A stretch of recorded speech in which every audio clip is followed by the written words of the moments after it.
Gator Pit, Texas custom barbecue pit, cutting some Gator Pit raised stick grates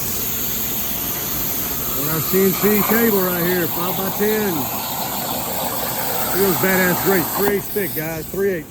Got a Bandit Mobile going right here. It's gonna be on a trailer. Parts over here. Yes, we build our own trailers.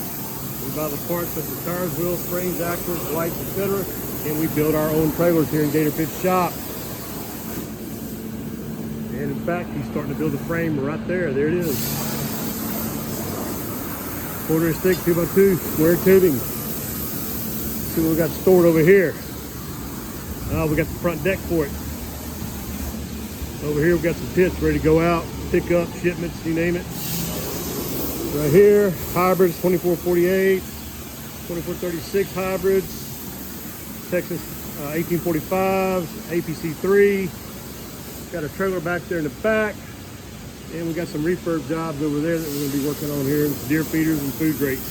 Gator Pit, let me know what I can do for you, we can do for you. Gator Pit, Texas.